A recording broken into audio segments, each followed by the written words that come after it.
Hey everyone, and welcome back to Coast Sports, the only show for the fans, by the fans.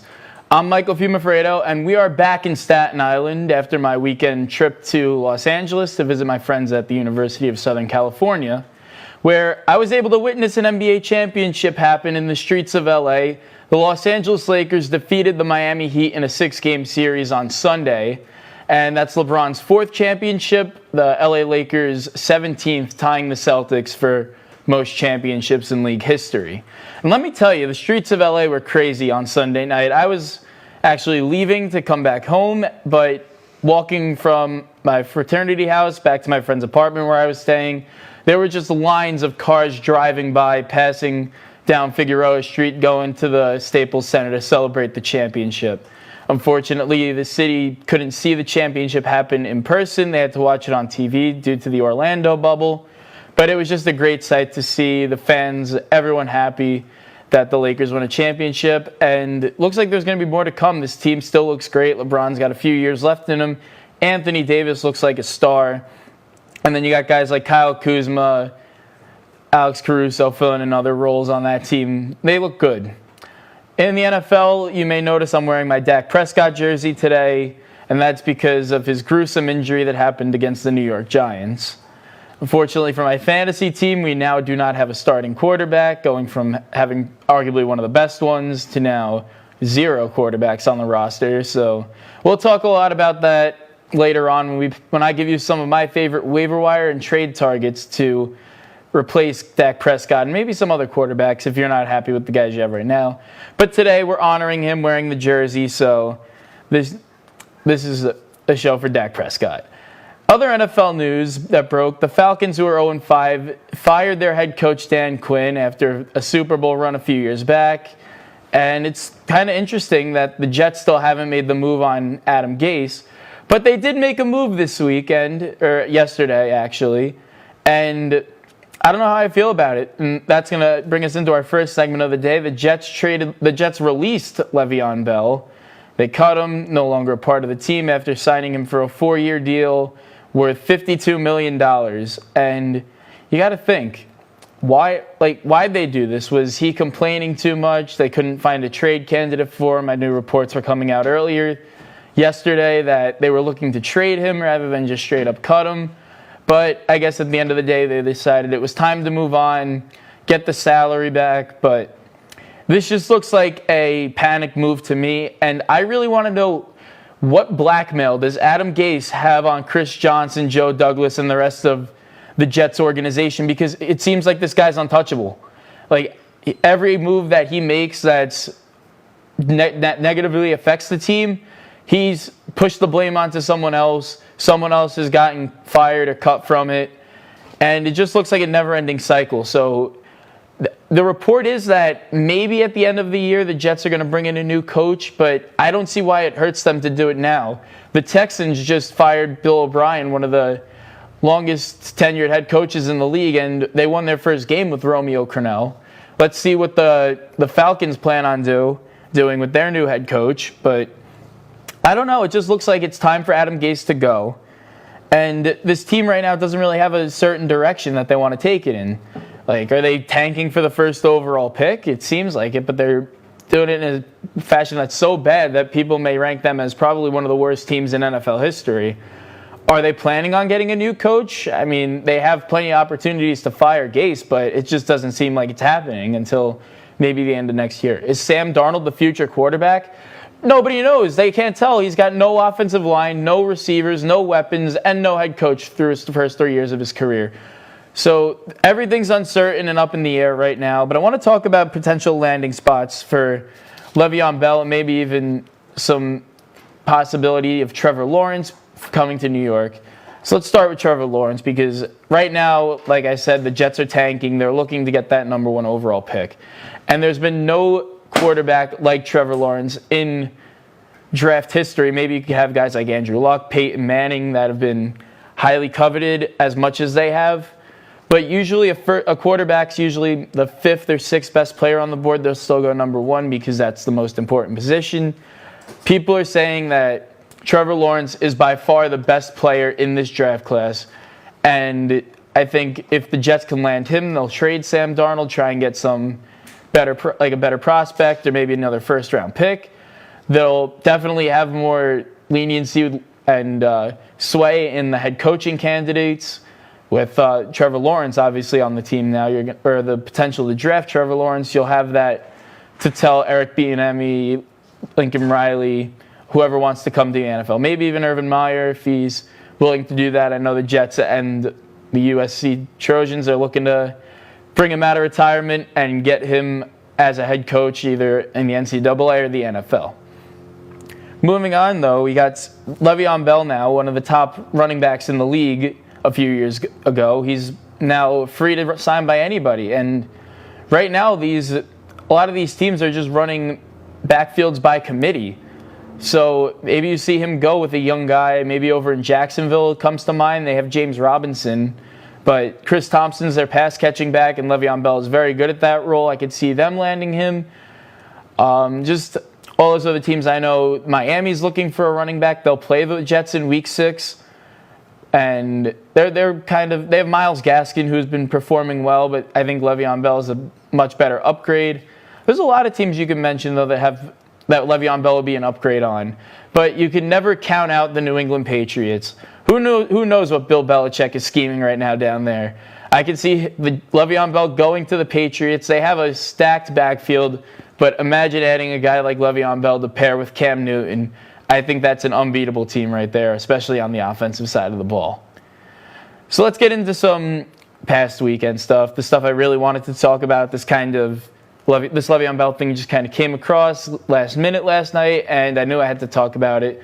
I'm going to bring on one of my probably my most diehard Jets fan I know, and Rob Hollywood. I'm going to have him on the show for Casual Saturdays. We're going to talk all about that. If you have an hour of your time, you're probably going to need it on Saturday to listen to what Rob has to say. But now that LeBron's won his 4th championship, there's a lot of speculation on, is he the GOAT or does Jordan still have him beat? And the conversation is just getting closer and closer for LeBron. I still think right now Jordan has the edge, but let me tell you, LeBron's got 4 championships now. He's won it with 3 different teams. So I think that's kind of a very important thing, because 4 championships with 3 different teams is much more impressive than 1 championship or 6 championships with 1 team. And what that says for me is LeBron can do it with the same coach. He can do it with different. He can do it with different coaches. He can do it with different players. He can do it with any organization. And not that Jordan can. I'm not saying he couldn't. We just haven't seen it. I mean, we'll get into LeBron's supporting cast in a minute, but let me just read off some of the players and coaches that Jordan's have had. And he's got, obviously, Scottie Pippen, who's consistently a top 5 player in the league whenever he was on the team with Jordan. Dennis Rodman, who the Bulls had in their second three-peat run. He's arguably the best rebounder and one of the best defenders in league history. And then you got their coach, Phil Jackson, who's arguably the best coach in league history, considering he's got 11 championships, 6 with the Bulls and 5 with the Lakers in the Kobe Bryant era. So, I mean, when you put all those guys in together, basketball is not a single person sport. It's a team sport, and we've seen that with the Warriors. We've seen that with the Raptors. We've seen that with all these teams of the past. My Dallas Mavericks back in 2011 when they beat LeBron and the Heat in that shocker of a series, they were all that was a team basketball, a lot of depth, and the Bulls had that with other guys like John Paxson, Steve Kerr, Tony Kukoc comes to mind in terms of just players that he's had in the supporting cast, very good defenders, very good shooters. And now we'll move over to some LeBron talk, just because I say that Jordan's had a great supporting cast, but you can't count out LeBron's, who's got Dwayne Wade and Chris Bosh when he was in Miami, Kyrie Irving, Kevin Love when he was out in Cleveland for his second tenure there, and now you bring in Anthony Davis, who's a superstar. So those guys were definitely guys that helped LeBron out, but when it comes to mind, I think about how LeBron elevated their play and how guys wanted to come play with LeBron, how they were willing to take pay cuts just to come to Cleveland or Miami or LA to to play with the best player in the league. And obviously, it paid off when they brought their skill to the table. LeBron elevated their play, and they got a championship ring out of it. And it's you can't argue against the fact that Anthony Davis has had his best career year this year. He looks like he was back in Kentucky in his prime, and I'm excited to see a lot of good things to come from him. Speaking of just elevating players, I wanted to take a look at some of their stats over the years, because I think this is a very important part of the discussion. I mean, who's scored more points, who's better at defense, all that. So looking here, I got their stats up. Jordan obviously averages more points. He's known for being probably the best scorer in league history. But then you go down the list, look at some of the other stats. You got LeBron leading by more than 1 rebound. LeBron leading by more than 2 assists. They're same in terms of blocks, steals. Jordan's got him beat. He was a better defender. There's no telling otherwise. But LeBron's plays more minutes per game. He's got better field goal percentage, all that. Looking at some of the other stats, though, I noticed you got like player efficiency rating and all those plus-minus stats. They're kind of equal in terms of whose usage is there. But yeah, I think just looking at those, you can tell LeBron's obviously does more for his team than Jordan did. And speaking of just points in general, we obviously know Jordan's such a great scorer, but LeBron's has more career points than him. So how much of a better scorer was Jordan? Was he that much more dominant than LeBron is when he's got the basketball in his hands? I don't think so, but this is still a discussion that's developing over the next 3 or 4 years, considering LeBron is going to play for that long. I mean, you look at Jordan, who, when he was 35, was retired. LeBron still is fighting to win his 5th MVP at 35. He's currently 4,000 points away from taking over Kareem Abdul-Jabbar's scoring record. And he had 2,000 points this year, so that's not to say what he can do with 2 more years, 3 more years, maybe even a 4th year if he starts to decline. And I just think it's crucial because he's still playing at an MVP level. I don't think we can count out the fact that he'll be in contention for one. I honestly thought he should have won it this year.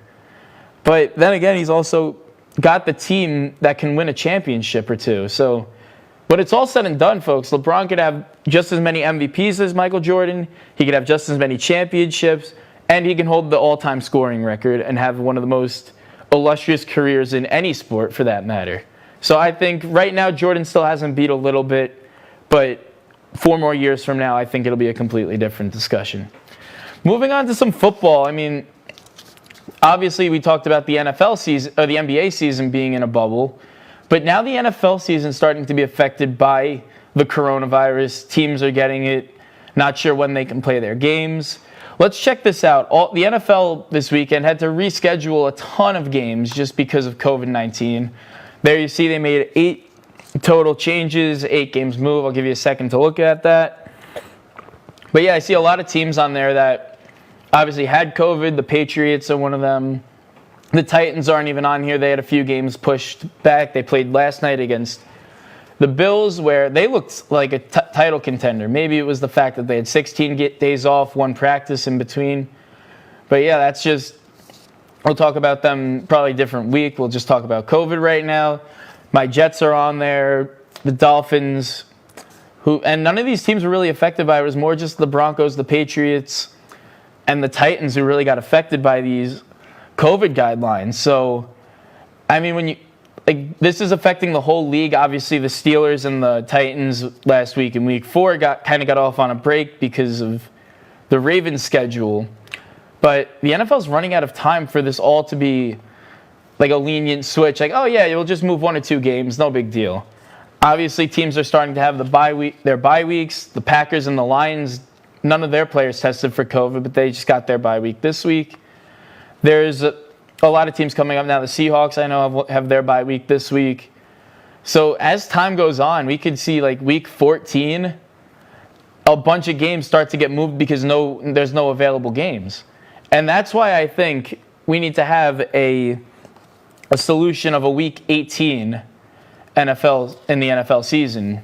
I mean, it's been talked about. I think I mentioned it a few weeks back on a casual Saturday episode, but I'll mention it here. I think the NFL needs to put a week 18 to the season just for playoff implication games. So let's say the Ravens, for example, they have a 14-1 record at the end of the season. They missed a game because of COVID. Now, the next best team, say the Chiefs, are fighting for that AFC number 1 seed, but they're 10-4, or they're 12-4. Yeah. So that game wouldn't have an implication. The Ravens would still have the number 1 seed, and that game wouldn't have to be played.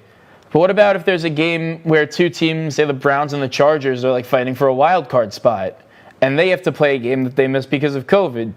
Then that would make for one of the most exciting weeks in NFL history. It could only be 3 or 4 games, but those 3 or 4 games could end up having serious implications on the entire playoff field. We can see a team move from probably the lowest seed in the division, or the lowest seed out of the top division winners, to moving up and having a first-round bye. And let's not forget that this year the NFL expanded the playoffs to 7 teams, and only 1 team's getting that bye. So that first-round bye is going to be important. I think the fans are going to love another week of football. I think the players are going to, especially the ones in the playoffs, they're going to love an extra week of rest in between the playoffs and the regular season.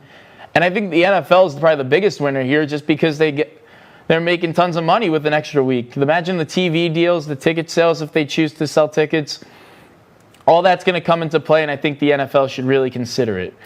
Now, the other thing is, like the MLB is doing right now, the NFL wants to introduce a bubble system for the playoffs. Here's an article that talks about it. The LA Stadium and SoFi Stadium in LA is an obvious contender, and then AT&T Stadium in Arlington are probably the 2 bubble locations. I think they're both beautiful stadiums. I flew over the SoFi Stadium on my way to California, and let me tell you, it is beautiful.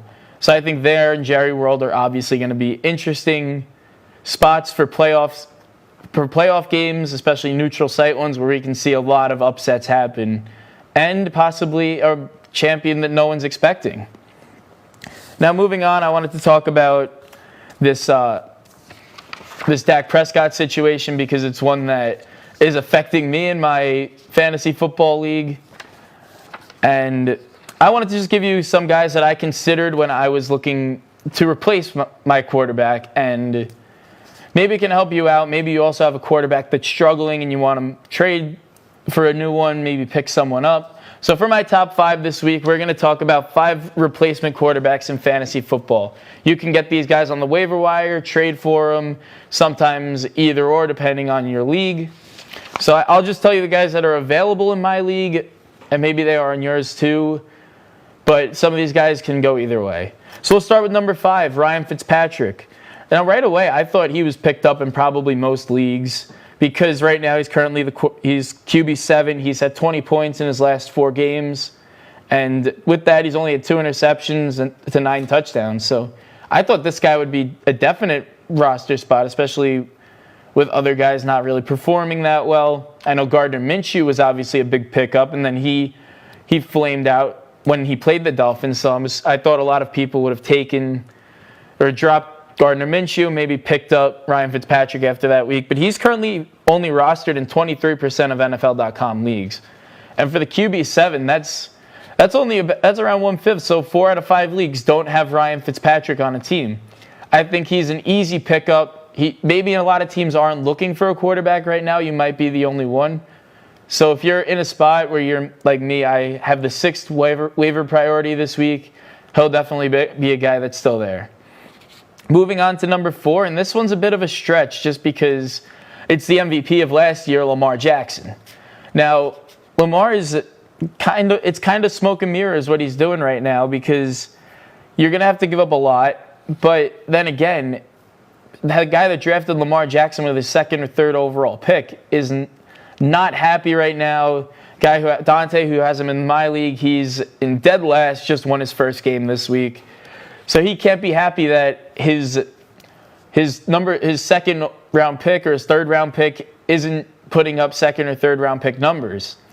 But he's currently the quarterback 11, so right outside that top 10.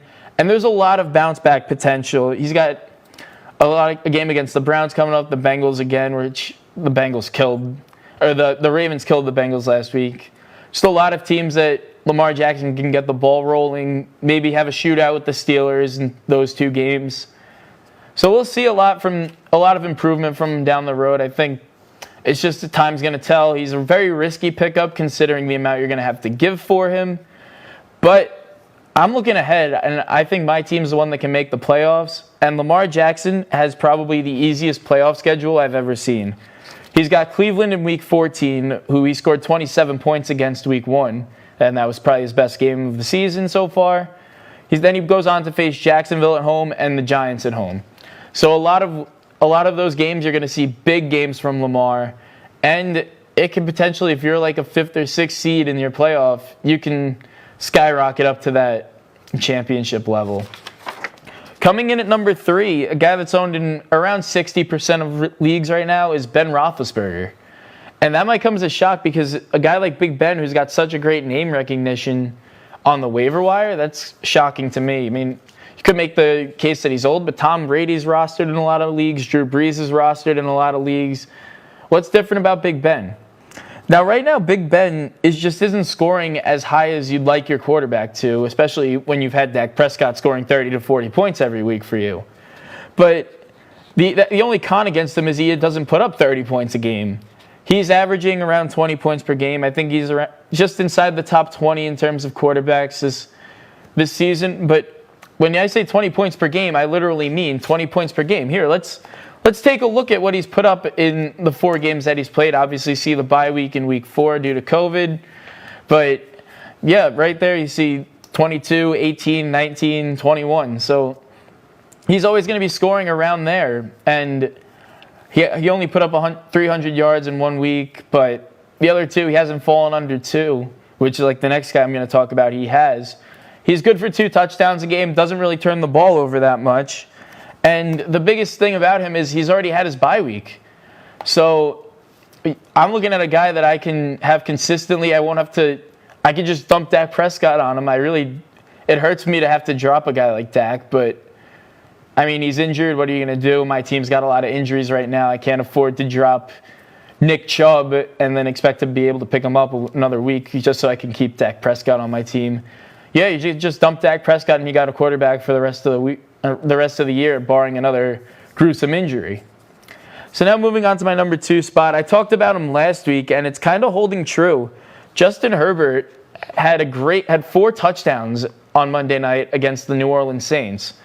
And he's a guy that right now he's on a bye week this week. So like Robert Tonyan, who I mentioned, he might be an afterthought for a team that's looking for a quarterback right now, especially if a guy's got like Russell Wilson on his team.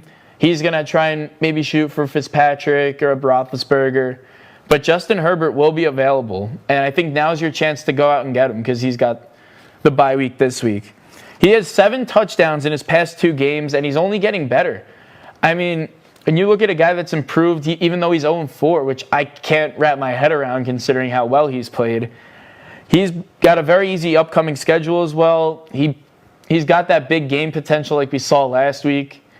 And I just think he's a guy that, even if you're in a dynasty league as well, he would be probably number 1 priority for you right now.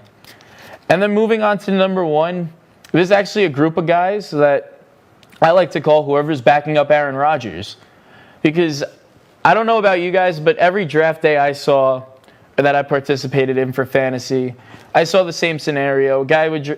Lamar Jackson would go, Patrick Mahomes would go, Dak, Kyler Murray, Deshaun Watson, all those guys would go in the top 10. Then you got the risky guys, like you had your Tom Brady's, you had your Matt Stafford's, you had your Matt Ryan's, you had your Josh Allen's, which that turned out well for whoever has him. You got even Drew Brees as well. So one of those guys was probably like, I don't know how well these guys are going to do, but Aaron Rodgers is sitting here as like the quarterback 12. I can easily pick him up. He's got the potential to be a superstar, which he's shown in the past. And now you got 2 great quarterbacks on your roster. The guy in my league specifically has Aaron Rodgers and Kyler Murray. Both those guys are in the top 6. So, I mean, you might have to give up a good amount, but at this point, you're paying for an elite quarterback. I know you'd have to ask the guy in a situation like that, or if they have Josh Allen, who do you value more? And I would like the other guy. I can trade you a number 1 running back if I have one available, or number 2 receiver if they're playing really well. Definitely something to look at, because you're going to want an elite quarterback to replace that production. Obviously, you're going to have to lose another roster spot for that in terms of giving up a good running back or a good wide receiver, but you could always pick one up. I mean, we've seen this year how crazy the injuries have been. But in my opinion, your best way to replace an elite quarterback is to get an elite quarterback. So I'd look at Kyler Murray if he's got Aaron Rodgers on the team. I'd look at Josh Allen if he's got Aaron Rodgers on the team. I'd look at Drew Brees or Tom Brady as well if they have him on the team.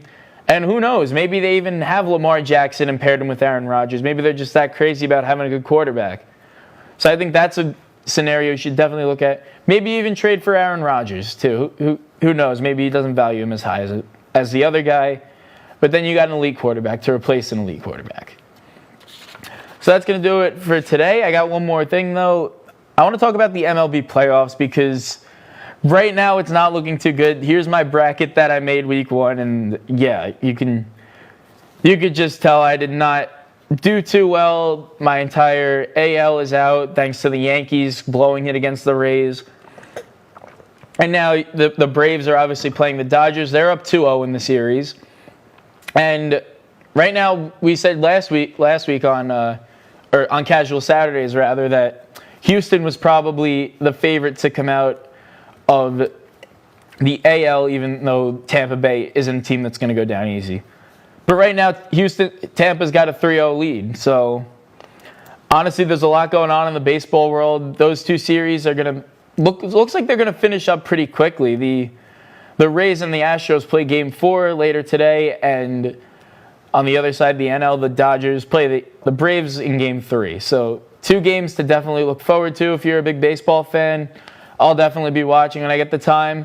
But that's going to do it for me here on Coast to Coast Sports. Once again, I'm Michael Fiumefreddo. Don't go anywhere. If you're around Saturday and want to hang out, watch some college football with me and Rob, we'll definitely love to have you listening on Spotify. If you missed any part of today's episode, check us out on YouTube or rewatch the stream on Facebook. That's at Coast to Coast Sports with Michael Fiumefreddo. Once again, this is Coast to Coast Sports, the only show for the fans, by the fans. I'm Michael Fiumefreddo, and I'll see you Saturday.